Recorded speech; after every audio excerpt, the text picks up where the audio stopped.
Voilà à quoi pourrait ressembler le paysage aux alentours de Diesbach. Windenergie Schweiz souhaite installer dans ses forêts 8 à 12 éoliennes. Elles feraient 250 mètres de hauteur avec des pales de 160 mètres de long. Une éolienne pourrait produire du courant pour 10 000 habitants. Pour Elias Vogt, président de l'association Paysage Libre Suisse, le projet est négatif pour deux raisons avant tout.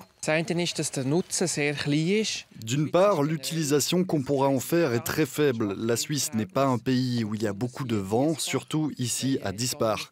D'un autre côté, la nature et en particulier la forêt seront fortement endommagées. Pour ériger ces turbines éoliennes dans la forêt, il faudra abattre de grandes surfaces d'arbres.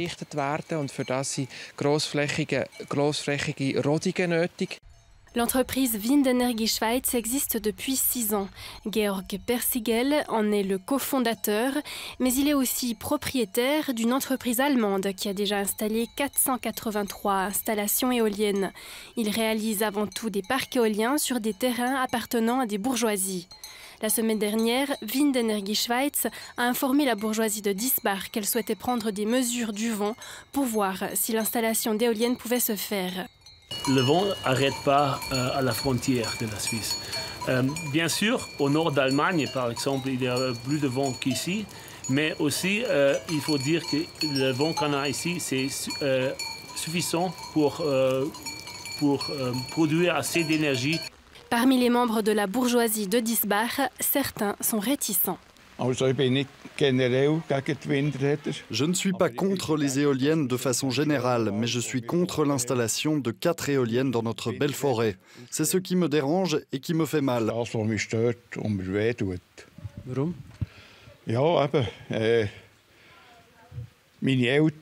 Mes parents, qui étaient bourgeois, ont dû s'occuper de cette forêt. Ils y ont travaillé des heures. L'ingénieur forestier de l'époque était très dur. Mon père s'entendait très bien avec lui. Ça me fait donc mal de déforester ce lieu. Mein Vater ist sehr gut ausgekommen mit dem. Und darum tut es mir eigentlich weh, wenn man dort ausholzen.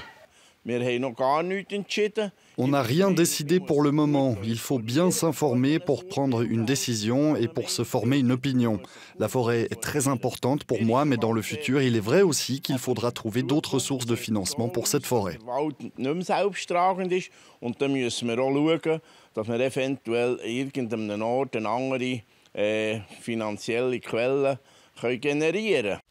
Impossible à ce stade de savoir quel profit cette installation apportera à la bourgeoisie. Ce qui est sûr, c'est que 1500 mètres carrés de forêt seront détruits, ce qui représente 30 mètres sur 50. Après 30 ans d'exploitation, le parc éolien sera retiré. Le forêt et les éoliens, ça fonctionne très bien. Nous avons construit pas mal de parcs dans les forêts. Et toujours, on pourrait voir que les 1500 mètres carrés dont on a besoin par éolien, ça ne fait pas un grand dommage aux forêts. Bien que le projet soit encore à ses débuts, Elias Vogt veut expliquer le plus vite possible à la population ce que ce parc représenterait pour Diesbach. Avec la nouvelle loi fédérale sur l'approvisionnement en énergie renouvelable, il sera bientôt trop tard pour que la population donne son avis. La Confédération pourra raccourcir toutes les procédures. Il faut prendre une décision maintenant sur ce parc éolien. Windenergie Schweiz s'attaquera maintenant aux questions environnementales. La construction du parc dépend des mesures du vent que l'entreprise prendra l'année prochaine.